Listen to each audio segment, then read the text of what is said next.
আসসালামু আলাইকুম ভিউয়ার্স, আপনারা সবাই কেমন আছেন? আশা করি ভালো আছেন। তো বন্ধুগণ, আজকে আমি আপনাদের সাথে হোয়াটসঅ্যাপের দুটি সিক্রেট সেটিংস শেয়ার করব। যেই সেটিংসগুলো আমরা অনেকেই জানি না, যেই সেটিংসগুলো জানলে কিনা আমাদের অনেকটাই লাভ হতে পারে, আর না জানার কারণে আমাদের অনেকটাই ক্ষতি হয়ে যাচ্ছে। সো বন্ধুগণ, সেই সিক্রেট সেটিংসগুলো কি করুন দেখে নেওয়া যাক। তার আগে আপনাদের কাছে আমার ছোট্ট একটি রিকোয়েস্ট, আপনি যদি আমাদের এই চ্যানেলে নতুন হয়ে থাকেন, এখনও চ্যানেলটিকে সাবস্ক্রাইব করে না থাকেন, এই ভিডিওর নিচে দেখুন রেড কালার লেখা রয়েছে সাবস্ক্রাইব, ওইখানটা একটি ক্লিক করে সাবস্ক্রাইব করে দিন। তারপর একটি নোটিফিকেশন বেল আইকন আসবে, বেল আইকনে একটি ক্লিক করে এনাবল করে রাখুন এই চ্যানেলের দেওয়া প্রত্যেকটি ভিডিও সবার আগে উপভোগ করার জন্য। হ্যালো ভিউয়ার্স, এই মুহূর্তে আপনারা দেখছেন প্রবাসী বাংলা টিউব, সঙ্গে আছি আমি আপনাদের বন্ধু মোহাম্মদ জামশেদ। সো বন্ধুগণ, চলুন শুরু করা যাক।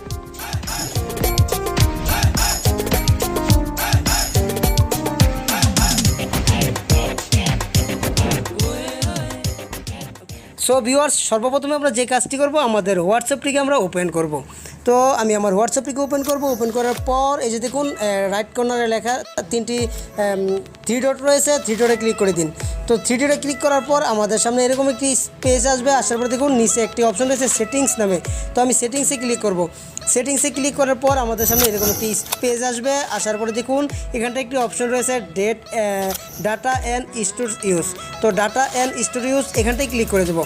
তো এখানটায় ক্লিক করে দেওয়ার পর আমাদের সামনে এরকম একটি পেজ আসবে। তো এরকম একটি পেজ আসার পরে দেখুন এখানটায় লেখা রয়েছে মিডিয়া অটো ডাউনলোড। বন্ধুগণ, media auto download when using mobile data.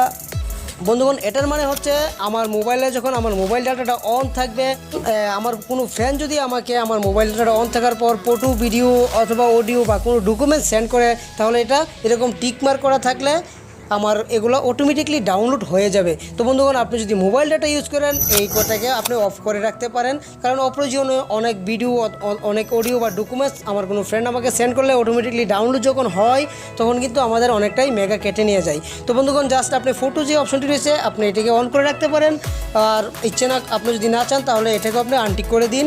Untick করে দেওয়ার পর ওকেতে ক্লিক করে দিন। এখন যদি আমার কোনো ফ্রেন্ড আমাকে হোয়াটসঅ্যাপে কোনো ডকুমেন্টস, ফটো, ভিডিও অথবা অডিও পার্ট আমাকে সেন্ড করে, আমি ম্যানুয়ালি যেটা ডাউনলোড করব সেটাই ডাউনলোড হবে, অটোমেটিকলি ডাউনলোড হবে না। তো বন্ধুগণ, তারপরে সেকেন্ড যে অপশনটি রয়েছে দেখুন হোয়েন কানেক্ট অন ওয়াইফাই। বন্ধুগণ, এখানটায়ও ক্লিক করলাম।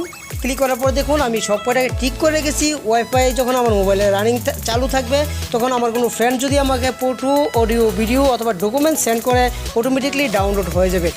সো বন্ধুগণ, অনেক সময় আমার কোনো ফ্রেন্ড আমাকে অপ্রয়োজনীয় অডিও, ভিডিও বা ডকুমেন্টস সেন্ড করে, তো সেগুলো বিরক্তকর। আমি এগুলোকে ঠিক করে দিলে এগুলো কিন্তু ডাউনলোড হবে না।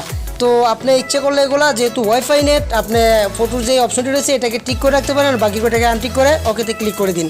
তো বন্ধুগণ, নাম্বার 3 যে অপশনটি সেটি হলো কল। দেখুন নিচে একটি অপশন রয়েছে কল সেটিংস লো ডাটা ইউজ। তো দেখুন এখানটায় আনটিক করা রয়েছে, এখানে যদি আপনি টিক করে দেন তাহলে কিন্তু আপনার যখন কারোর সাথে হোয়াটসঅ্যাপে কথা বলবেন, চ্যাট করবেন অথবা কাউকে কোনো কিছু SMS, আপনি কাউকে কোনো কিছু ছবি, ভিডিও, অডিও সেন্ড করবেন, আপনার যে মেগাটা মোবাইলের কম কাটবে, বাট আপনি যখন কথা বলবেন তখন কিন্তু আপনার কথাগুলো ক্লিয়ার নাও হতে পারে। তো সেজন্য আপনি টিকটিকে আনটিক করে রাখবেন। বন্ধুগণ, আশা করি আপনারা আমার কথাগুলো বুঝতে পেরেছেন। ভিডিওটি যদি ভালো লেগে থাকে তাহলে অবশ্যই লাইক করে যাবেন, কমেন্টস করে জানাবেন ভিডিওটি কেমন হলো, আপনার বন্ধুর সাথে শেয়ার করবেন। এই ধরনের নতুন নতুন টিপস এন্ড ট্রিক্স পেতে চ্যানেলটিকে সাবস্ক্রাইব করে আমাদের সঙ্গেই থাকুন। এই চ্যানেলের দেওয়া প্রত্যেকটি ভিডিও সবার আগে উপভোগ করতে পাশে থাকা বেল আইকনটিতে ক্লিক করে এনাবল করে রাখুন। সো বন্ধুগণ, আজ এ পর্যন্তই। দেখা হবে আগামীতে ভালো কোনো একটি টিউটোরিয়াল নিয়ে। সে পর্যন্ত সবাই ভালো থাকুন, সুস্থ থাকুন, সুখে থাকুন, এই শুভকামনায় আজকের মতো বিদায়।